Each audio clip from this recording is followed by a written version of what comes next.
Heidi, welcome to Podcastina. Thank you so much for having me. This couch is so comfortable. Thank you. Yeah. I try to keep it a vibe in here. Yeah. Can I tell you what happened right before you came over? Yes. So, I just recently got into Palo Santo, like the wooden Yes. sticks that you burn. I used to hate how they smell. It used to make me nauseous. Mhm. And then for something switched in me and I started liking how it smelled, but I could never get it to burn for a really long time. Mhm. And then one night I went into one of the bars here and they had Palo Santo sticks just over all their candles. And I was like, oh, what a great idea. What a great way to kind of spread the scent around without having to wave it like a magic wand. Mhm. So I did that. I set it up over a candle and the whole thing fucking got engulfed in flames real quick. My fire alarm went off. Stop. I had to open the balcony door. Mind you, it's 95 degrees outside, and turn my kitchen vent on. Monty's freaking out because the alarm's going off. I'm waving a towel like this. But it smells good in here, right? It does smell really good in here. And that is pretty on brand with me. I feel like the fire department follows me everywhere I go. Does it? I'm, usually it's my sign. I'm well, fire department. Heidi's in town. I had a birthday party that the fire department showed up to in Beverly Hills because we were the only place that had a roof patio. And then someone thought that there was a fire on the roof. So the fire department showed up. I was lit off of, we made a watermelon, when you stick the alcohol in the watermelon. I'm like, you boys want someone to drink? They're like, ma'am, we're on the clock. And I was like, but look how safe our fire is. And we're like, it's contained. Good job. I'm like, all right, gents. So yeah, fire department. Yeah, It's on brand. That might have been some of my energy tapping into your Palo Santo. Your Palo Santo's we got to burn this whole thing. Heidi's coming over. Well, it's good to see you. What are you looking forward to right now? I'm looking forward to, oh shit. I don't know. I feel like I'm actually just really looking forward to exploring Austin because we were saying before this, it's so welcoming.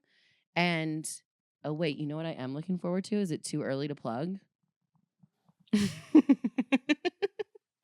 This is my compliment stand. Jamar Neighbors painted this for me.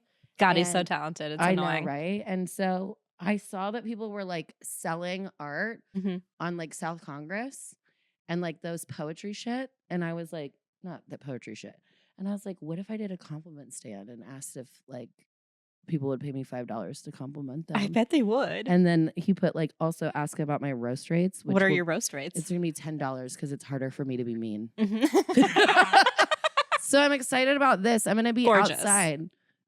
I'm going to be outside selling compliments. I hate that he put comedienne. Though. I asked him to do that. I already know a lady comic, a girl comic is going to be it's comedian. And I'm but I kind of like it. It's vaudeville-ish, That's comedian. True. And then it's also a talking point because someone will be I don't like that it's comedian. And I'll be whatever, dude. I walked right into the trap of the comedian. I know. No, that was my asking to do that. And he was which one you want? I was I kind of want. Why do we not like comedian? Because you think it's demeaning? I think it's demeaning. Female doctor, only because men don't get a prefix. Right. And I love a prefix menu. But that's true. It's not male comic, female. Yeah. Yeah, because no one ever goes, who's your favorite male comedian? No one says that. No, they don't. They don't. But they say, who's your favorite female comedian? Yeah, they do. They do. I mean, I don't know. At some point, I'm also yeah, I am a bitch. You don't get to call me a bitch, but I am a woman who is a comic. I am a comic.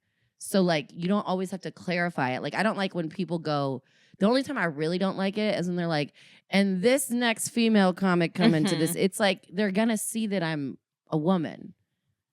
I don't know. Or have you ever gotten brought on stage? Because I've gotten brought on stage by some people being this cutie patootie or this next beautiful comedian. And it's why would you dig a hole for me before I've even stepped on stage? I mean, also, because a lot of the times I'm the only white girl in the lineup, they'll be okay, now we got a white girl. It's you're gonna They'll see. They're gonna see it. Like, I may not always talk like a white girl, which I gotta address apparently, but like, I'm like, everybody's gonna know. Like, you don't have to forewarn them. Like, credits are fine. Like, yeah, credits work. Thanks. Oh, I've done this, credits, this, and that. Yeah, and I bleed every month. Yeah. This next bleeder coming to the stage. Well, what are you looking forward to? I am looking forward to, I'm in a transitional period right now, which I guess I've been in because it's like I'm still, I guess, somewhat new here. Like it's been under a year. I've just been here since January. It's going really well, but I'm in that like murky spot of like, I can't fully financially depend on comedy and podcasting yet, but it's starting to at least make me some money. Nice. So I'm in this like kind of survival era of like just trying to figure out how to get by on that, build it, do the other things I have to do that I don't particularly want to be doing. It kind of feels like walking in a pool where the pool is like, it's like 5 feet deep and I'm 5'1", right? So I've got the top of my face sticking up out of the water, just getting a little bit of breath. And I'm just trying to find a way to like come up for breath a little bit more. Yeah. But I feel like it is a positive thing because it's like, at least I feel the momentum. Whereas I was just like my tires were spinning in fucking place in LA for probably like a good 3, 4, 5 years. And I was just going, la, la, la, I don't see it. Everything's fine. Like I was just acting like it wasn't that bad. And then when I got out of it and I was able to look out and like really see the forest for the trees, I was like, oh, it was really bad for me there for a while. Yeah. It like same thing. It just kind of all halted in a way that was like, and I love Los Angeles. I mean, I like basically grew up in it and grew up in the industry, but it came to this like creative halt too. So it's like, even on top of the finance, it's like, but then now the creative is halting and it's like where, and then I had a lot of like, I had like, you know, big family loss and things like that. So it was just like, I need a switch. Like, and it's great because I have, you know, I currently have no ex-boyfriends in Austin. So like I feel like congratulations. I can wander. I've never fucked him. I've never fucked him. This is great. Whereas in LA, I'd be like, this motherfucker gotta show up tonight. Oh God. Are you friends with any of your exes? I'm friends with nearly all of my exes except for one name redacted. I am not friends with that person because he does not deserve to be in the same room with me ever again. It's good to have those. You know exactly who you are. That's an empowered stance. I like that. I mean, I'm like fine. I don't have anyone who's like my arch nemesis. It's like people I just don't talk to anymore. And then there's some exes that I'm like friendly with. I'm not like in an active friendship with anybody. Yeah. But yeah, I like to, maybe you're like this too. If someone burns me, I'm like, well, I'm removing access to me forever. Like you will never get to talk to me again. You will never get to be in a room with me again. Yeah, he got me and another girl pregnant at the same time while we were living together. So, damn. Yeah. Anyways, California has abortions. That's the only crazy thing about here. I'm like, you guys they don't do them here, right? Yeah, they don't do them here. No abortions. You got to be careful here. Very stressful. Yeah, you just got to import all the stuff. Allegedly. No one's committing crimes sex here. Trafficking. It's not that bad. Pills are shippable. Yeah. Pills fit in an envelope just fine. Yeah, but I do agree. Like, it's like I like to have a decent, and I've had bad relationships, so it's like there is like that removal of access, and then like we're grown people. Like, okay, it didn't work out, but that one, among other things, you're done. But you're like already testing the waters here, huh? Yeah. Well, and this breakup was like 4 years. Like this isn't recent. Like, don't worry. Like she's good. But yeah, I have been testing the waters a little bit. This guy re-racked my pool table and I was like, okay, you owe me a drink. Like, that's crazy. I'm like, that's a crazy move. And like, I was just tired enough not to fight him. I was like, normally pool stick up your ass. But yeah, so I've been testing a little bit here and there. What makes a good first date for you? Oh, dinner, drinks, like, you know, obviously that maybe isn't always how people meet, but I'm at the point in my life where I'm like, yeah, like you need to like open the door and like, because to be honest, I'll have a tendency to disrespect myself Mm. and like to be like, you know, someone who wants to be loved. You can be like, I'll keep making exceptions to the rule. So I'm practicing being like, no, you pay for it. No, I don't even know how to open my wallet anymore. I'm sure you've got that, right? You're a big, strong, powerful guy. You're smart. Do you do the fake out of like No. looking in your? Oh wow! No, I still do the fake Nope. out. I'm at the point now where I'm like, you picked the place. You wanted to see me. Like, I don't know. Like, It's a great place to get to. I will say though, I mean, it's different because I'm like dating the same guy, and he knows Oh. what my situation is, and we've been dating for like almost 2 months now. So Cute. yeah, so with him, he knows he's paying. Yeah. So there's that bit of it, but in the beginning, still like this year, the first dates that I was going on, I was still faking out. But I would have been so mad if someone actually made me pay for a first Oh, date. see, so you do the fake, but then if they actually make you pay, you're They'll like, never see me again. Yeah. You said that so stone cold. Yeah, I fake it, but then they'll never see me again. Yeah. If they let me take my wallet out, it's like for every millimeter that my wallet is rising out of my purse, I'm getting more and more irate. Yeah. But I won't show it. Right. I did like this guy came to he came to 2 of my comedy shows out here or whatever. And like one of them was basically like a mic. And I was like, fuck this, I'm getting a fucking beer. And then like I go to get one and he was like, what are you doing? And he was like, put it on my tab. I was like, well, you already came out to this show. And he was like, no.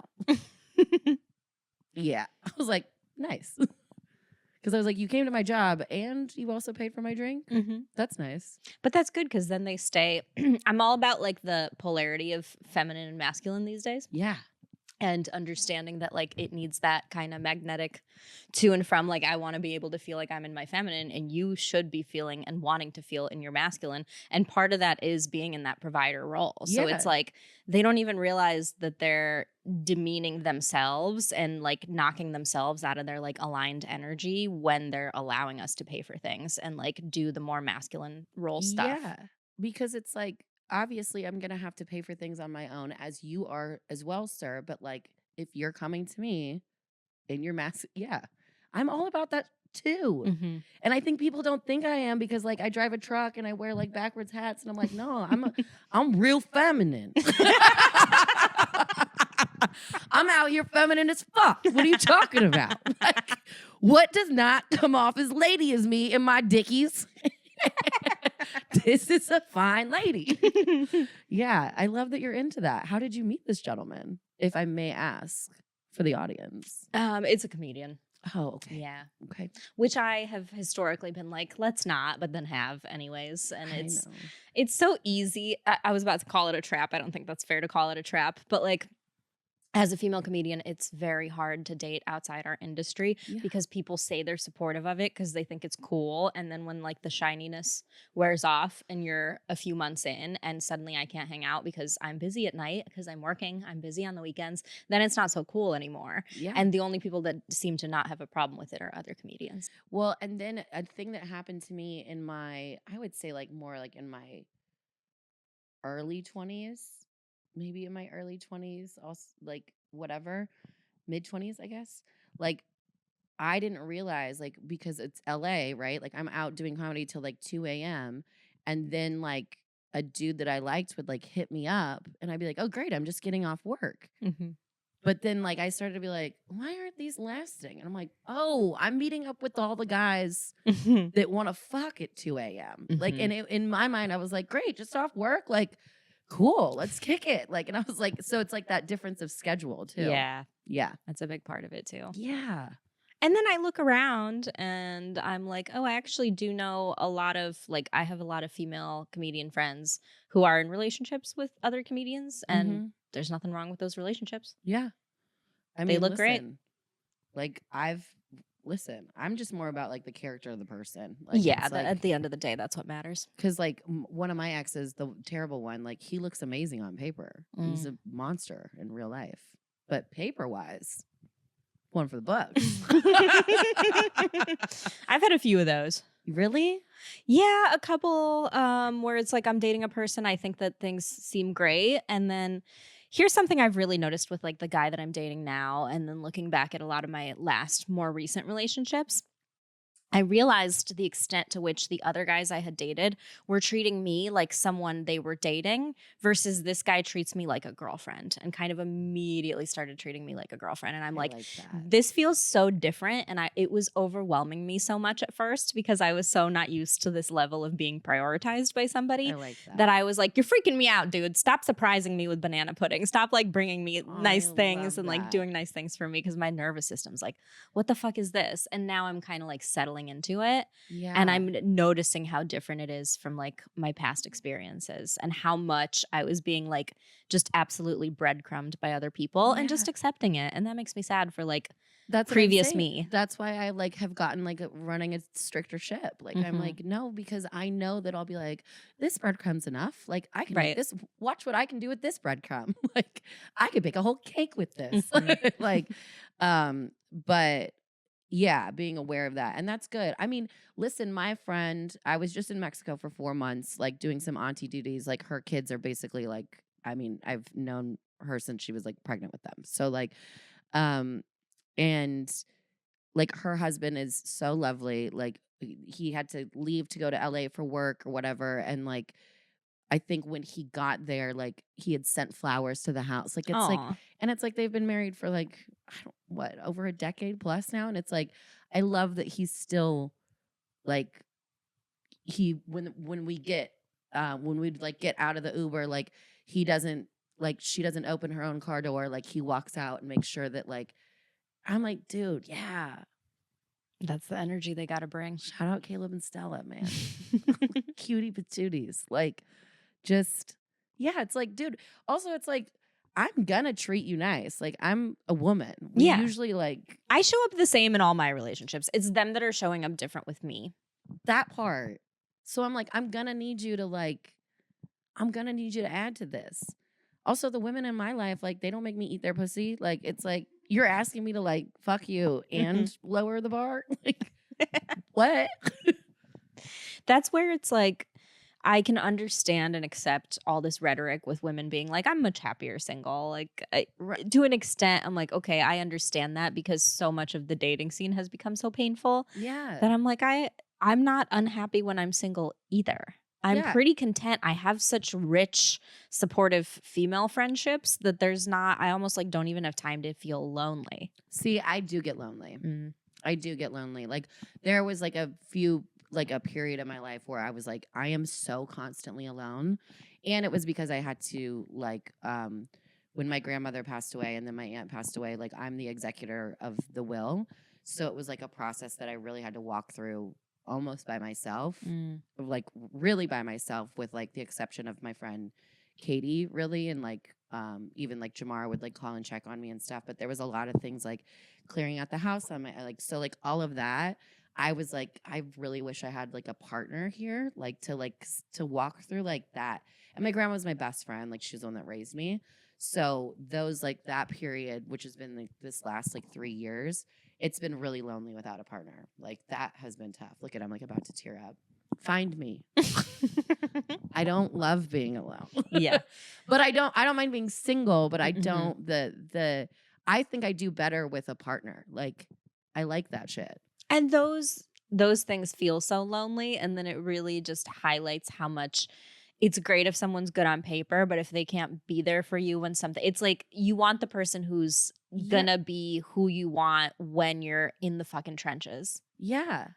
And then the other thing about being alone that I like, or being single, like the other day I was walking around, I went into the Fairmont Hotel, they were having some little Apple convention with their little lanyards and their little private party, and my ass just walked up in there and was like, can I have a Modelo? And like, I can't do that if I'm walking around with a dude. Like, and it's like, and I like sat and everyone had their little lanyards, and then I just went up to the DJ and I was like, good shit, man. They're not giving you enough energy though.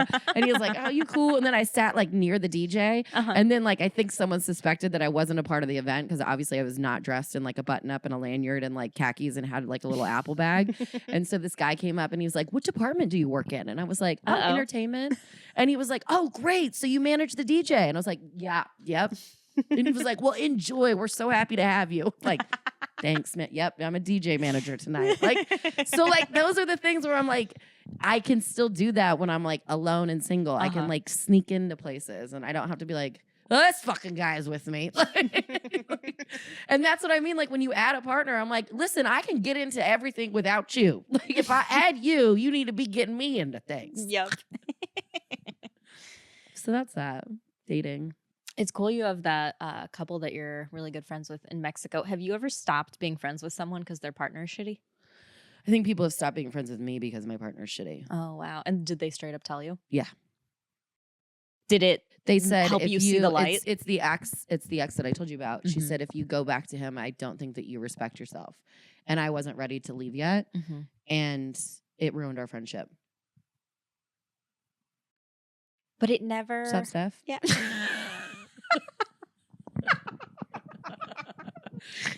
I've had to stop You were being right. friends with people. Yeah, it's like never quite. It won't do it because the person has to be like so ready to leave the situation. Yeah. But as a friend, it's like you can also only tolerate so much within a friendship too, because like friendships are not unconditional. No, yeah. I know. Yeah, no, people have stopped being friends with me because of that relationship. So. Have you ever been ghosted? Or have you ever ghosted? Have I ever been ghosted? Oh my God. Yeah, dude. This motherfucking Navy dude, and I hope you fucking see this. This motherfucker, like, pursued me for 6 fucking months. 6 motherfucking months. Like a motherfucker. And then I end up in Virginia Beach. And then it's like, you know, wonderful time. And then this motherfucker just start disappearing into thin air. I don't know if it's because we have multiple wars and he got to do his job or something. So I'm like this high-ranking Navy dude. I don't know what he could be busy with right now. It's like, just ridiculous. Text me back. Iran can wait. My God, like, what are you fighting a war? He's like, yeah, I'm like, and his job title is like literally strategic warfare. So I guess not on you. It shouldn't be strategic warfare on you. Right, that's what I'm saying. Strategic warfare on who? Oh, yeah. Come on, bro. God, strategic warfare this pussy. But I'm trying to think, like, I've never really been. I don't think I've been ghosted because I think dudes are like afraid that I might beat them up if they like. I'll be like, and where the fuck you think you went, huh? I'm triple texting your ass. And then if I've ghosted someone, no, I don't really like. I don't know, like I don't really like to. The only thing I will do, and I know that men hate this, but I do it, is like when people will be like, "Can I have your number?" And I'm like, "Sure." Like, I'm like, you didn't ask if I want to go out with you. You didn't ask me to, you asked me for 9 digits. If you're fucking horny over numbers, take it. And I'll go, I can't guarantee you I'm going to answer. And then they'll be like, yeah. And I'll be like, I mean, like, so I've given out my number with no intention of answering someone. Yeah. I used to do that. And now I just will be like, no. Yeah. You can't have my number. Or I'll be like, you can have my Instagram. Yeah. Because then I don't feel like I have to. Yeah. It's pretty nice to be able to just, it's so easy. First of all, I either don't see my DM requests. Yeah. Or if I see them, I'm like, I don't need to accept this. I can just let it. Maybe I'll sit start here. doing that. Yeah. You know my IG. Shoot your shot. Let's see what you got. Yeah. I'll do that instead of ghosting people with just giving them my cell phone number. I think it's me manifesting how successful I'm trying to get, where I'm like, I'm so afraid of giving out my number and then people like posting it on a forum or something. Dude, this is why I'm not on dating apps. You have to find me in real life. Pay me $5. It's less than the dating apps. Have you never been on dating apps? I have like one time they like when Raya first came out, I was like one of their like little people that they wanted to test the app. So I was on that. Flex. And I went on like a couple terrible dates. Matthew Perry also DM'd me. R.I.P. I know. There goes your ketamine hookup. Too soon? Jesus Christ. I was just going to tell you he messaged me and was like, can we be friends? And I said, I really hope that's not your pickup line. And then he didn't respond after that, which I guess it probably was his pickup line. But I did Raya. And yeah, went on like a bad date with this guy, but he's like super cute now. And I think he like got his shit together. What up, gang? I know you asked me out again. And I think I downloaded, I've never had Tinder. I may have downloaded like Hinge or Bumble at some point, but then I just like deleted it because I was like, this is too confusing. And then one time I did download, I forget what it's called, but it was like a hookup app, and I got kicked off of it because I thought I was signing up for a dating app. So like I showed up and the dude was like, can I strap your ankles up and eat you out? And I was like, what app is this? Was it Field? No, it was, what's Field? It's like a kink app. Maybe, I don't know. But yeah, it was like, and then it was like, they kicked me off because it was like, you signed up for a hookup app and you didn't want to like hook up. So I think he reported me. Oh, that's crazy. And it was crazy because I was like, I thought I was signing up for Venmo. I literally just like sat there and like, I was like, no, I don't want to do that. And I was like, what are you going through? And he was like, actually, I'm going through a divorce at the time or whatever. That's my Italian accent that came out French. And I talked to him for like 30 minutes about his divorce. And then he like reported me. That's crazy. So yeah. And I also have the paranoid thing of like people screenshotting and like putting it up and like, just even like people that are like, I'm just doing this to fuck with people. And I'm like, what if someone's really trying to meet someone? Yeah, like, that's crazy. That's lame, dude. Like, you're just like, look, I tricked this bitch. Like, why am I wasting my time with you on a dating app? That's kind of remarkable that you've gotten by without really like spending a ton of time on them. Really? Mm-hmm. Have you spent time on them? I have, yeah. And now I'm mad that all the time I was on Raya, none of the celebrities ever matched with me. I mean, I have zero good stories about it. Listen, I've met. I used to make the joke that my whole my whole dating life is a one big NDA. Like I'm like when people talk to me about your ex, I'm like, I don't think I legally can. I don't know. I'm a virgin. And also sometimes the people that I've dated, like when dudes will pry about like an ex of mine, and I'll be like, you don't. And then, like, if I'll, like, let something slip, then they'll be like, what? And I'll be like, get me back out of here. Throw me back to the streets. I can't have you fucking oogly googly eye over my ex. You're a bitch, dude. But, yeah, no, I'm not on the dating apps. I don't know. Is there, like, an Austin-specific dating app? Not that I know of. I mean, I was on, so I got here and it was Bumble, I guess. I went on one date off Bumble here, and it was with a guy who was not homeless, but acted homeless. Nice. Yeah.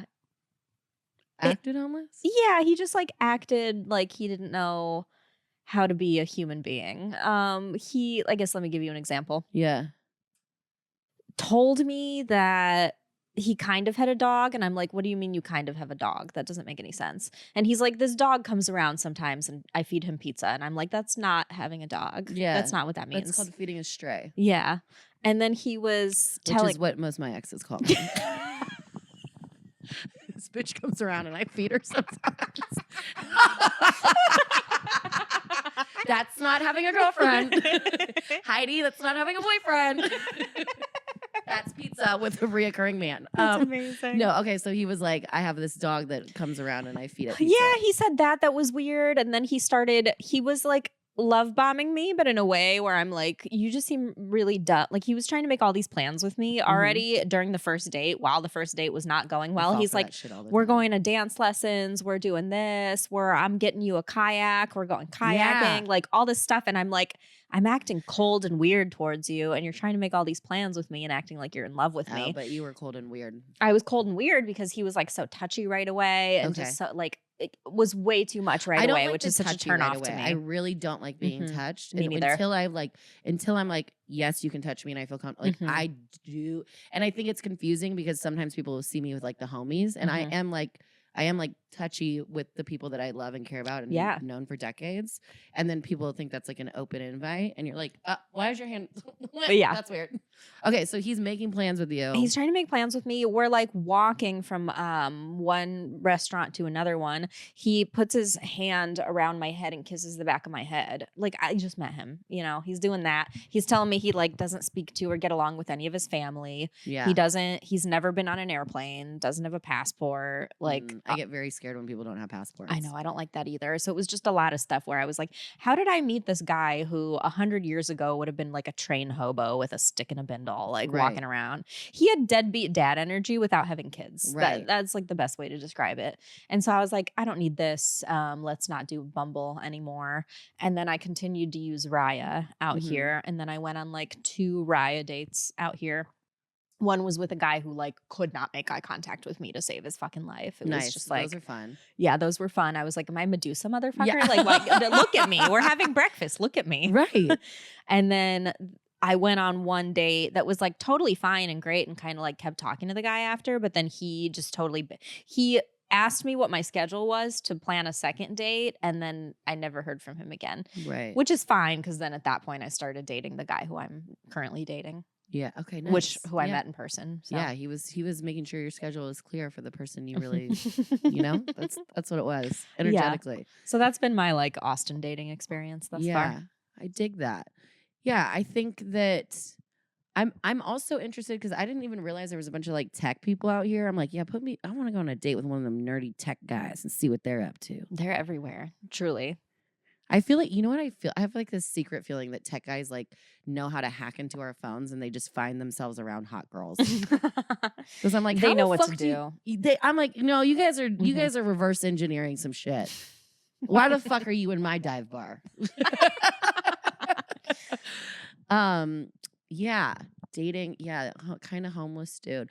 It's weird because I'm in this transitional phase and I haven't like fully landed on Austin. And it's weird because I'm like, am I even allowed to date? Because I'm like, well, am I homeless right now? like I'm like, what am I doing? But then I'm like, fuck it. When you're talking to someone new, what are your red flags? Definitely how they speak to. A huge red flag is always how they speak to staff. Like if we're eating out or if we're in a hotel. It's a great one. I cannot. And sometimes I'm overly friendly. Like I'm like, what's your name? I'm gonna forget it. But hey, but I mean, not to brag, I used to work at Hooters, so you know, I I know what it's like to serve or whatever, I guess. And I don't know. Yeah, that's like a major red flag is how you speak to staff. Another red flag is not being able to make a plan. Because I think that even just my background in production and like having to put up like shows and sets and make sure that multiple people are taken care of. And like, I'm like, you can't figure out a dinner. You can't figure out an activity. Like I'm like, I just got here and there's like, I don't know, what's this place? Barton Springs or something. Mm-hmm. I'm like, I don't know. Ask me to go on a fucking, but see, I fall for the love bombing. Like if a dude's like, we got to go kayaking. Yeah. And I want to like, this other dude was like, I'll buy you a house. I'm like, yeah, do that. Buy me a house. I'll fall for I'm going to buy you a house. You're like, for that. That's love building. That's love equity, baby. Yeah. Let's get the bombs out of here. Let's do love equity. Let's do love building. Love mortgage. Yeah. Love home insurance. Yeah. Love take the car to go shopping. That we I'll take that. We're good with that. Yeah, I do fall for the love bombing a little bit. I think because I like words. But then I get very upset when they're not followed by actions. Yeah. Well, that's where the barrier is. That's where it's like you see it and then you'll understand if it's bullshit as soon as they're not coming through. Yeah, exactly. So, what are your green flags? My green flags are honesty, even if it like hurts. Like I always say it's easier for me to work with the truth. But if you're giving me a lie because you think that like it's like you want to sugarcoat something or you don't want to hurt my feelings or something like that, I I can't work with anything that's like, you don't have to tell me like the whole truth and all the truth and nothing but the truth. You're not on the fucking stand. I'm not a judge or a jury. I'm not in charge of any other adult's behavior. So I'm not trying to like change or fix someone, but I'm like, you've got to give me the truth, like, so that I can make a reasonable and sound decision. Like, if you're still fucking your ex-fiance or your baby mama, like, you got to let me know that that's what I'm walking into. And then I can make the bad decision on my own, and then I can own it. But if you are like saying like, so those, and that's like, so a green flag, I guess I answered red and green, but like a green flag would just be like honesty. Like, or even if it's like, listen, I'm just trying to fuck. I'm like, nice. I'll take that into consideration. Yeah. Like, good to know. Good to know you're just trying to fuck right now. Like, you know, like those are things that I can work with. Like when I go to a fucking restaurant, they don't say like, well, maybe it's a burger. And you're like, maybe. And you're like, I mean, we say it's a hamburger, but you never know what's going to happen. And you're like, the fuck kind of fucking shit is this? I want to make a decision. And then another green flag. I guess I know my green flags from my red flags. One time this dude couldn't parallel park a Prius. And I was like, it's over. He's never going to touch my body. Like, I was like, it's never going to happen. I drive a truck in Los Angeles. Like, if you can't parallel park a Prius, and by the way, just temporary parking, it was in a fire fucking zone in a cul-de-sac. Like, so much space. I was like, this is never going to happen. It's never going to happen. So a guy that knows how to drive is like hot to me. It doesn't mean that you necessarily like, you know, some people prefer to take an Uber because they like to drink, and I support that. Like, I don't think there's public transportation in Austin, but like when I'm in Chicago, like I love taking the CTA. I mean, people from there are like, fucking, you're crazy, but I love it because I don't have to drive. It's like a chauffeur for like $2.50. So it's not that you like have to drive, but you need to know how to handle a vehicle, because how are you gonna handle me? Like, what? So yeah, like a green flag would be a guy who knows how to drive. I get so stressed out by bad, crazy driving. Yeah. Not just bad driving, can't park, but if someone is like tailing people in front of them all the time, or they're like doing weird shit merging, it stresses me out like nothing else. Yeah. Like, because it's like, it's almost like waving a gun around. Yes. Like, you're like, I know how to shoot, and you're like, it feels like you are a little emotional right now. Yeah. And men get into more fatal car accidents because they're more emotional. Really? Oh, yeah. No way. And then why do we get the women are bad drivers rep? I think probably because, and I haven't looked into the statistics, there might be more kind of like smaller car accidents, like fender benders that women are involved with. But when it comes to fatal car accidents, men are way like they outnumber us because they drive erratically. They drive when they're angry. They drive like psychopaths. They don't know how to process their emotions. Not all of them, but certain ones. Yeah. And so they're so much more likely than a woman to drive erratically in a way that causes a fatal car accident. That's so crazy because I always say like, I won't drive if I'm emotional. Like, there's been things that have happened when I'm like driving and I'll get emotional and I'll literally pull over. Because you have the wherewithal to clock your emotions and then tend to them. Yeah. Which a lot of men don't have those skill sets. I'm like, what? Like, why would I be driving if my eyes are blurry with tears? How is that good for anybody? Yeah. And I'll be like, I have to just stop for a second and like get it together. That's so crazy. I didn't know that fact. Yeah. And there are so Talk many about men it in the comments. Yeah. There's a lot of men who obviously do know how to process their emotions, but that is like such a weird, and I noticed this with Texas. If you do end up moving out here, there's a lot more of like the machismo, tough guy driving a pickup truck when they don't need to types of personalities out here, almost like their version of like gender affirming care is that they have to look like so masculine. Yeah. And so that's where like I don't really love the whole, it's toxic masculinity, like that kind of conversation is overblown. Yeah, I do too. Like, I'm like, well, let him be a little toxic. Because then I don't get no I'm like, because I want a little toxic. Right. There's a like. Well, coming back to like the beginning, sprinkle. you want that polarity. Like, you want that masculinity. Yeah. But where I think it's like the toxicness plays in here with Southern culture is that men feel like they need to be so tough here and they're so homophobic, like some of them, especially like the Texicans. Okay. So there's Yeah, like that yeah. whole undercurrent of like, oh, we're old school Texans and we're this, we're that. We drive pickup trucks, we chew straws, whatever, whatever. And so they're To so. me, I'm just getting turned on. I'm like, yeah, so nobody wants them? Yeah. Okay, so we got a free market. You'll see there's so much aggressive driving where it's like Yeah. some dude in a pickup truck just like hauling ass, not using turn signals, weaving in and out. And it's like, that's the kind of driving where I'm like, you're driving emotionally. You don't even realize what you're doing. But to me, I'm like, you're so worried about being gay because you're feeling your feelings that you'd rather drive your truck 120 and almost hit 30 people. I don't understand why people are so worried about being gay. Like, it's like, that's like when I make the joke, it's like, I drive a truck, I wear my hat backwards, I wear Dickies, like, and I still think I'm feminine. It's like, I think I'm very feminine. You like, are. I curse, whatever, but I'm like, no, but like, this pussy fire. They're just Like, so these are my afraid of titties. that side Like, of I'm like- themselves. And it's like, if someone's like, oh, I thought you were a lesbian, I'll be like, well, that's cool, but I'm not. Yeah, it's not offensive to you. Yeah, I'm like, I'm not. I'm like, I mean, unfortunately, I like straight men. I mean, this is the, that's the deal.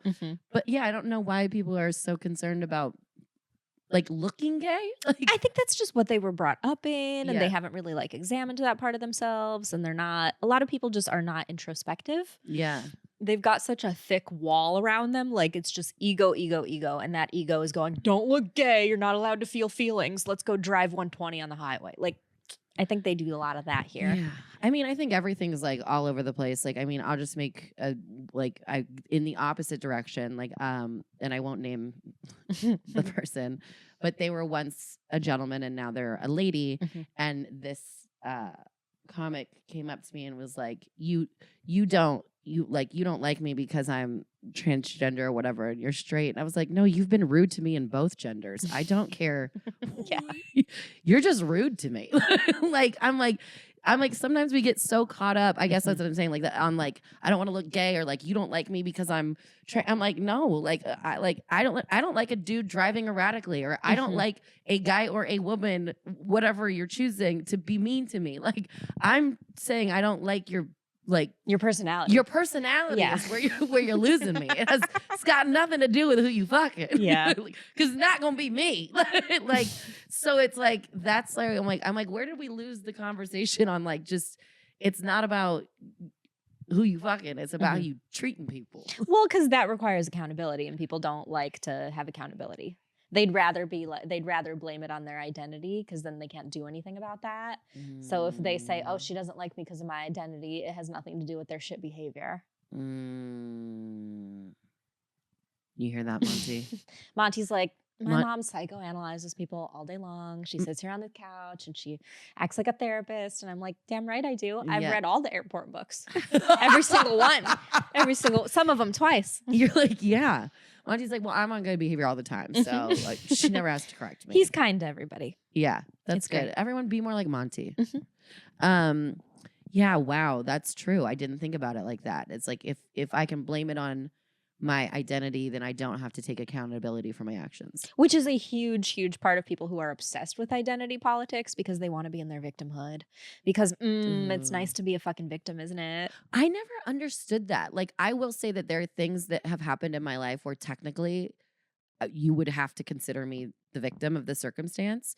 But I'm like, why do I want to claim that? Like, that's the only That's thing. why you don't, because you've actually been through real shit. Because the difference is people that have been through real shit want to get past their adversity and not sit in it and let it define them versus people that had like a cushy life. Yeah. And then all of us, maybe I'm just like pulling an example out of thin air. But let's say someone grows up upper middle class, has never had any kind of struggle, and then they get into their adulthood, they realize they're transgender, whatever it is. Suddenly they get to have a thing that they get to latch onto and be like, this is why I haven't succeeded. When it's like, you started on level easy. You had all these opportunities. Maybe you didn't get to the place you thought you were going to get, and you're looking for something to blame. And it's not as fun to like blame ourselves. I know, dude. So we just get to go, oh, you guys are discriminating against me, or you're this, or you're that. And it's like, I'm from fucking Ukraine. I'm so lucky that I'm not there anymore. Like, I've been through some real shit. Like, right. I don't want and I feel that like to people define me. wouldn't even fully understand. Like, when one of my favorite things about you is like, you've always been so welcoming and like warm and kind. And it's like, oh yeah, because you've been through real shit. Same. Like, because when people have been through it, they know what it is and they don't want it to be like, I don't want that to open doors for me, as I'm sure you don't either. right. Like, and I'm also like, by the way, I'm like, all this is a ton of work. I'm like, I'm a tough bitch. If you really want to flip the coin, we can get real into it. And you're not gonna like trenches, Heidi. Like, you gonna meet why she's this way and not the other way, because it's like, because first of all, I don't even like, I feel like as a redhead and as like I always have a subtle anger issue. Like, I'm always constantly have like a subtle, I identify with Bill Burr in that way. Like, there's just like something. I didn't know this was a stereotype about redheads. Oh yeah, well, like attitude, we like to fuck. Like, I'm like, all right, like it takes more anesthesia to put us down than I knew that. Yeah. But yeah, like, it's like a hot, fiery redhead, like spicy. Yeah. Do you get that? Like, do you think that people are just like assume that you're strict and tough because of your background?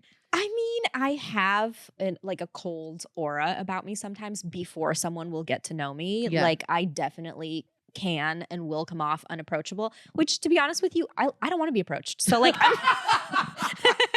I'm glad that I come off that way. Yeah.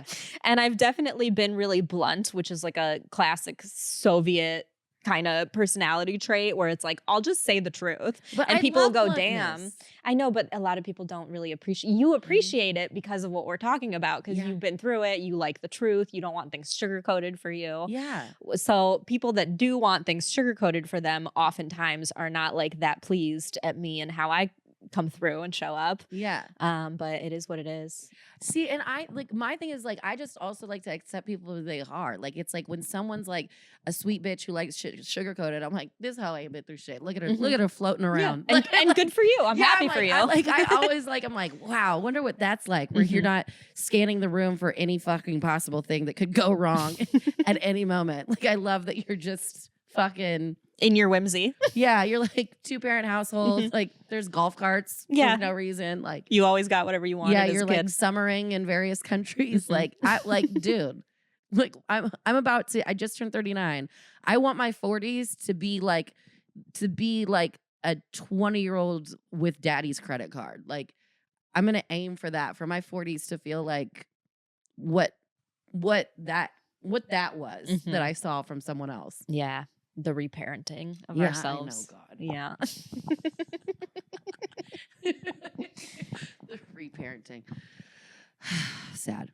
Anyways. I want to know what Hooters was like. I didn't know you worked there, and I've never been in a Hooters. Oh my God. So I worked at Hooters in Santa Monica when I was, I think I started working there when I was 18 or 19, and I worked there until I was like 21. I think I did like 3 years there.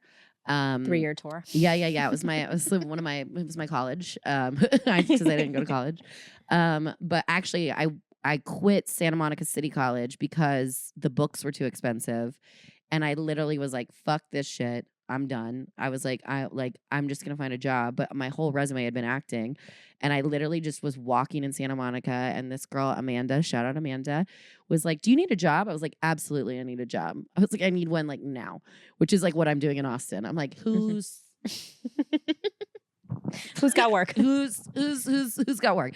And I worked there and I loved working there.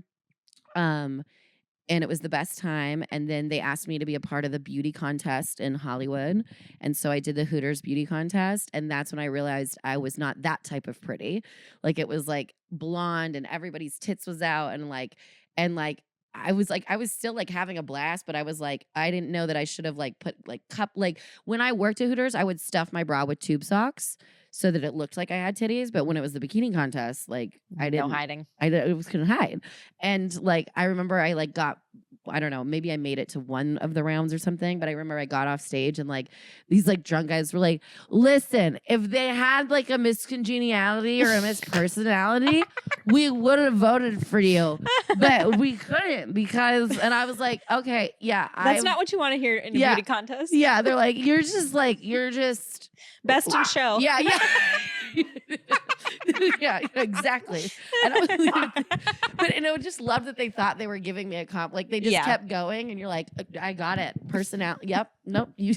I hear ya. You're just continuing to hurt my Yeah, feelings. yeah. The more They're you like- talk, you're They're like, hurting me "Because more. She's got and you right. Yeah. No, I have small titties. I've got it. But the girls were all lovely, and like I would always be the one they hated doing the birthday songs, and I loved doing it. I'd like stand on a table, they'd be like, Heidi, I have a birthday. I'd be like, yes. And I got hired because like when I was getting hired, the manager was like, there was wood paneling, and he was like, you can only get hired if your curves go past this line. And I was like, can I do it backwards? And that made him laugh. And then that's how I like got hired. But yeah, it was really fun. And it was great. And I loved Hooters, and I had a blast working there. And I would not take back any of those moments except for when the one guy got really drunk and we had to call the cops on him and he like cursed me out. Oh my God. Other than that, blast. Yeah. Or like when the USC kids would come in and they'd just be like, just annoying, but it was like, it was part of the game. And like the head of Budweiser like came in and he was like a regular. And one day I was working on my birthday and like he sent, like, it was so sweet. Like one of the girls convinced him to like take his credit card, and she went on the promenade and like bought me like a bunch of like Dunk sneakers and like jewelry, like some like like cheap jewelry, like but literally bought me like 8 pairs of Dunks and like some like Vans and like he like it was like happy birthday Heidi, like you're working, and I was That's like, cute. wow, and I like cried at work. Like it was fun. I love Hooters. That's such like a overwhelmingly positive experience. Yeah, it was really great. Like, I mean, I quit when like the economy crashed because the people that couldn't afford strip clubs started coming to Hooters. Oh. And I literally quit mid shift because I was so over it. And the reason I stuffed my bra with tube stocks is one guy was like, a drunk dude was like, why are you here, you like don't have to or whatever. And so I was like, well, he's got a fucking point. It is Hooters. I'm not exactly matching the advertising. I guess the ass only goes so far. So then like in the break room, because if you got like a stain on your shirt, you had to rebuy the shirt mid shift or else you get sent home. And like if you couldn't have anything, like your tights couldn't rip. There was a vending machine of the tights, the socks, the shirt, the shorts. Actually, I think we had to get shirts and shorts from our manager. That was like one that like you had to like account for your fucking mess up. I can't imagine that you make enough money to justify buying their outfit over and over. Oh, you did. Until the economy crashed. I paid for my fucking LA apartment with the Hooters money and some acting money. But like I stuffed my bra with tube socks, would wear a double bra, and then like literally doubled my tits, doubled my tips, and then I would like play this game of, and I've told this story before, but like basically like a dude would be like at the end would be like, can I ask you something? Like basically, are they real?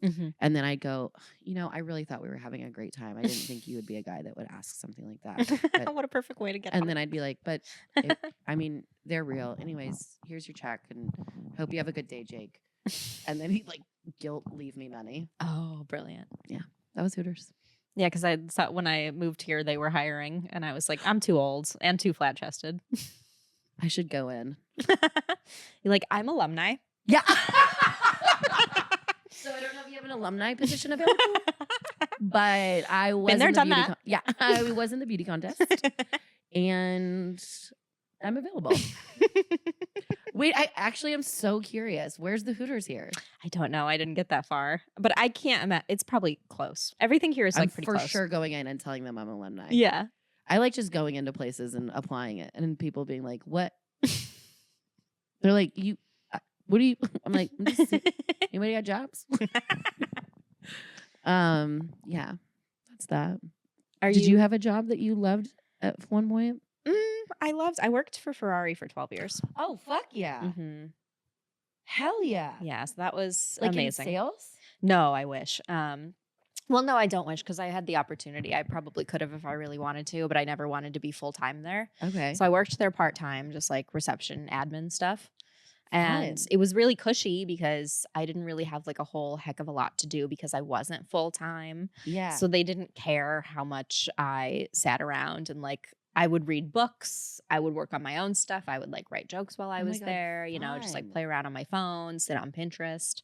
Ferrari in LA? hmm Fuck Yeah. Yeah. yeah. So I did 12 years. I worked there almost the whole time I lived in LA, basically. And the only reason I quit was to move to Austin. Why didn't you work at Ferrari out here?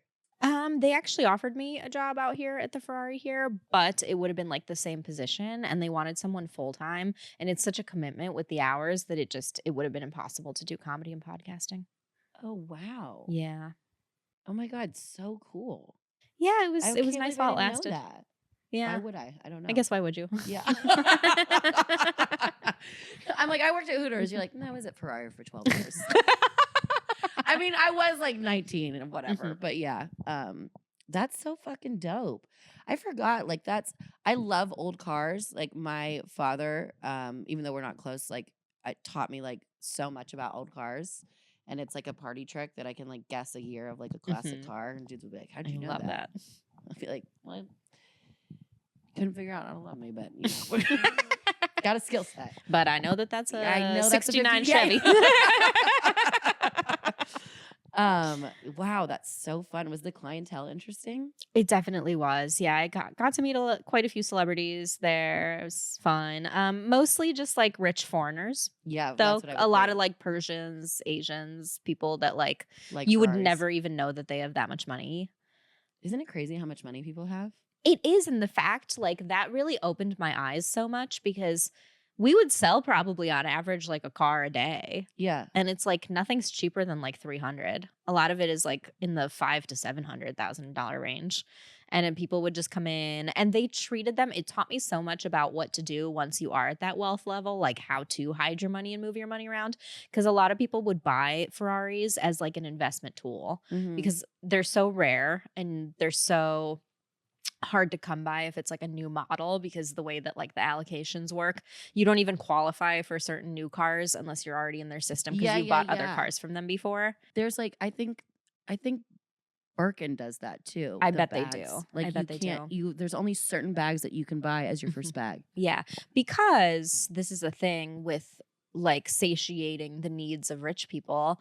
If you have so much money that you can buy whatever you want and other rich people do too, the next way to compete is exclusivity because Yeah. now money is not a boundary for you. Yep. So now in order for you to flex on your other rich friends, you have to be like, well, I was able to get this Yeah.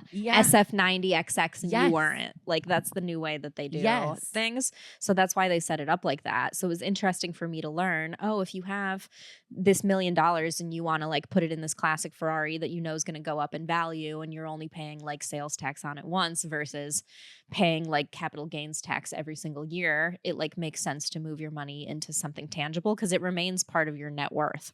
It's just not liquid. It's just in a car. So that's why people buy Birkins and art and Ferraris and things like that. It's because it becomes an investment tool at that point. Yeah, exactly.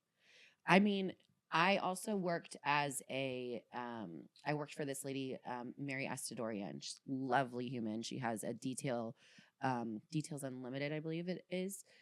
And basically she organizes all the like celebrities' homes, not all of them, because obviously there's, a few of these like home whatever, but also like ultra rich people, because like when they buy a house, it's not like how we move where it's like, oh, I'm moving my boxes and I'm unpacking. Like they want like the house to be already set up, the art that they've bought, like they want to walk into like it's already done. And like she would do a lot of organization, and basically like I had my I think my truck was still at my grandma's house at the time, so I had like my Chevy. And so I'd go to the container store and pick up these huge orders of like containers, drop them off at these houses, and like the most insane houses. Like there's another gated community. I mean, I've worked in Calabasas behind the gates, like on multiple homes and with other celebrities, because I've also like assisted a lot in my career. It's not just Hooters. And there's like this other place like back behind Bel Air that is like literally, I remember this house, the front yard was quite literally the size of a football field. Like just insane amounts of money that I'm like, and I've been around a lot of money my whole life. So like I've been around very little money too. So I've seen both sides of the fence. but like it's insane how Yeah. much. Like I remember one time, like when I was doing production, it was literally my job to sit by one of our clients' private jets just for the day. They're like, you just hang out in the hangar, sit by the jet. Like that was my day. Like Crazy. just watch the jet for us. Like I don't know if it was like gonna get repossessed. And they Yeah. just, like, because they kept being like, did someone show up yet? Mhm. I'm like, no. Like, Oh, we they were waiting like on a waiting bank for transfer? What's someone. what's going on here, guys? Why am I watching a private jet? Whatever, but okay. But yeah, it's insane. That's so cool. Mhm. It was very eye-opening, and I try to kind of look at it through the lens of look what's possible as opposed to having it make me feel more in my poverty. Yeah. Where it's like, oh no, look how much money there is. Look how much abundance Yes. there is. Yes. Because truly every day somebody was coming in and buying one. Like just 300,000. See you later. Yeah. See you later. The amount, alligator. you can't just be a millionaire. You have to be like a multi-millionaire in order for it to make sense for you to buy that car. Yeah. And so many people in LA and all over the world have that access to that kind of money. Yeah, dude. It's wild. Like wild. I would be like, I could just, like, you could just give me $10,000 and it would Dude. mean nothing to you. Dude, listen. I was talking with Jamar the other day. I was like, listen. I was like, I want and I was like, I want $5,000 to come to my pocket by the end of this month. I was like, that's what I want. I was like, that's just something that I think would like help me process this transition. And I'm like, do I have any idea where that $5,000 is coming from? Not currently. But like, even when I sold the TV show, I had $8 in my bank account when we sold the Funny Dance show, Stand Up to the Streets. I was literally in the drive-through line at In-N-Out being like, I don't fucking know. I'm like, well, I know that I have this money coming in next week, and then we'll see if they actually send the contract. And they sent the fucking contract, and I fucking was like, and now I have money again. Like, and I don't love that my life has been like that. Mm-hmm. Like, I would love to be like, I can go in and buy a Ferrari any day that I want because what's $300,000? But it's also like, we're around that. So it's gotta be, Yeah. it's there. It's like, it's there. Bring it over here. It's true. Are you woo-woo? Am I woo-woo? Yeah. A little bit. My production brain sometimes will like go into like logistics, Mm-hmm. which can be helpful. But tell me about your woo-woo. I feel like you are, and you like. I'm so woo-woo. I mean, not only did I almost set my apartment on fire burning some Palo Santos today, but no, I'm very like visualizing things, making sure that I try to control my thoughts, like where they go, and like really clock if I'm saying like I can't or I won't or I don't have statements, and just trying to turn it around and be like, if I don't feel like I'm worthy of something, if I can't picture myself doing a thing, then it really, like, I do believe that means I'm like putting a barrier between me and that thing. Yeah. Like, I think even with like the woo-woo stuff too, when you even like the barrier thing, like even if you're saying like, I forget like what word it is, but instead of like, if you just start with like, I have, Mm-hmm. like, I am, I have, like, not like I'm gonna, like, you're still being like, I'm not there, and where I'm at is not Mm-hmm. okay. And once I'm there, then it's okay. And it's like, if you're just closing that gap, you know what I'm saying? Yeah. Like, look at us. We're doing your podcast. Did we think that was going to happen a week and a half ago? No. I was like in Vegas and then LA and Mexico. And here we are. And here we are on the couch. Woo-wooing. Manifesting. Yes. And if I'm out here, like, I would love to like work with you on more stuff. Me And figure too. out how we can build. Well, then I'm manifesting you being out here, girl. Yeah. Get out here. We Stay can, out like, here. We can like do some stuff. I know. That's what I do. I do need more like ladies out here. This is my new series. $5 compliments. Ask about my roast rates. I just created it. Amazing. It's got artwork by Jamar Neighbors, the famous. No refunds if you blush. I just clocked that. Yeah, there's all. It's cute. It's like That's it's so like funny. yeah, it's sweet talk, hype ups, Mm-hmm. tiny ego repair. Walk up cute, leave cuter. Aww. No refunds if you blush. Ask about my roast rates. Gorgeous. Comedienne. There's a little bit of controversy at the top we can always address. Well, this is a beautiful place to wrap it up. Yeah. Please tell people like what you have going on, where they can find you. I mean, right now, I guess you can find me on South Congress. And then I'm the redhead Heidi on Instagram. And you can slide in my DMs if you're going to be nice. And then you can also find me on Venmo and Cash App. Hell yeah. I can do a digital compliment if you'd like. And all my compliments are very specific. They're not just like you're pretty. It's like deep woo-woo compliments. Hell yeah. Where can everyone find you? Oh, they know where. Oh, okay. You guys know where she's They know at. where. Yeah. Find me and be nice to me. Do it. Well, thank you for talking to me today. Thanks for talking to me. Of course. And thank you everybody for listening. Bye. Bye. If you know somebody that would enjoy this episode, feel free to share it with them. And thank you for listening to Galina Ravina Podcastina, the show where I try to be the person my dog thinks I am. Don't forget to hit that subscribe button so you never miss an episode. See you on the next one.